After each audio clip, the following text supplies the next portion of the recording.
Bar council of ইন্ডিয়ার chairman মানন Kumar মিশ্রের অপসারণের দাবিতে শুক্রবার আগরতলায় প্রতিবাদ কর্মসূচি পালন করল অল ইন্ডিয়া লয়ার্স ইউনিয়নের ত্রিপুরা স্টেট কমিটি। সংগঠনের সর্বভারতীয় কর্মসূচির অংশ হিসেবে আগরতলা জর্জ কোর্টের পশ্চিম গেটে এই বিক্ষোভ অনুষ্ঠিত হয়। অল ইন্ডিয়া লয়ার্স ইউনিয়নের অভিযোগ, দেশের একটি গুরুত্বপূর্ণ সংবিধিবদ্ধ প্রতিষ্ঠান বিসিআই এর কার্যক্রমে দীর্ঘদিন ধরে একজনের হাতে ক্ষমতা কেন্দ্রীভূত হয়ে রয়েছে।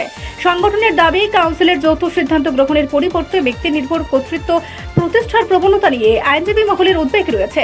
সাম্প্রতিক ছাত্র আন্দোলনকে ঘিরে বিসিআই চেয়ারম্যানের কিছু মন্তব্য নিয়েও সংগঠনটি প্রশ্ন তুলেছে। গত 13 August national academy of legal studies and রিসোর্সের 2026 ব্যাচের শিক্ষার্থীদের নাম নথিভুক্ত না করার নির্দেশের বিষয়টিও প্রতিবাদের অন্যতম কারণ বলে জানানো হয়েছে।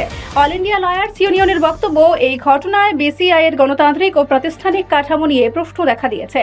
প্রতিষ্ঠানের স্বাধীনতা বজায় রাখা, গণতান্ত্রিক চরিত্র অক্ষুণ্ণ রাখা এবং সম্মিলিত সিদ্ধান্ত গ্রহণের প্রক্রিয়া নিশ্চিত করার দাবিতে এদিনের কর্মসূচি বলে সংগঠনের পক্ষ থেকে জানানো হয়। বিষয় আন্দোলন, আমাদের আজকের মূল আন্দোলনটা হচ্ছে বার কাউন্সিলের যে চেয়ারম্যান মানন কুমার মিশ্র, উনি বার কাউন্সিলের মতন একটি স্বায়ত্তশাসিত সংস্থাকে রাজনৈতিক উদ্দেশ্যে ব্যবহার করছেন এবং উনি রাজ্যসভার সাংসদ হিসেবে বার কাউন্সিলের পেটকে ব্যবহার করে বিভিন্ন রাজনৈতিক এজেন্ডাকে প্রতিফলিত করছেন অগণতান্ত্রিকভাবে।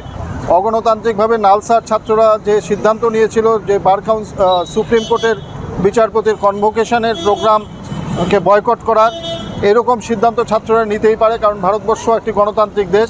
সেই দেশে গণতান্ত্রিকভাবে যে কোনো ব্যক্তির, যে কোনো সাংবিধানিক ব্যক্তির যে কোনো কার্যের সমালোচনা বা প্রতিবাদ করার অধিকার রয়েছে এবং মাননীয় সুপ্রিম কোর্টের বিচারপতি সেটাকে পরবর্তী পর্যায়ে উনি নিজেও স্বীকার করেছেন যে ছাত্ররা তাদের অধিকারের মধ্য থেকেই ওনার কনভোকেশন অনুষ্ঠান বয়কট করেছেন।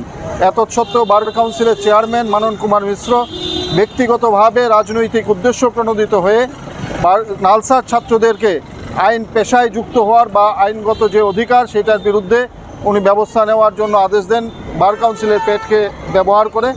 আমরা এই ঘটনার তীব্র প্রতিবাদ জানাই। সারা ভারত আইনজীবী ইউনিয়ন সারা ভারতবর্ষেই আজকের দিনটি এই প্রতিবাদ কর্মসূচি পালন করছে এবং আমরা চাই বার কাউন্সিলের চেয়ারম্যান মানন কুমার মিশ্র অবিলম্বে পদত্যাগ করুক। রিপোর্ট সংবাদ প্রতীক্ষা।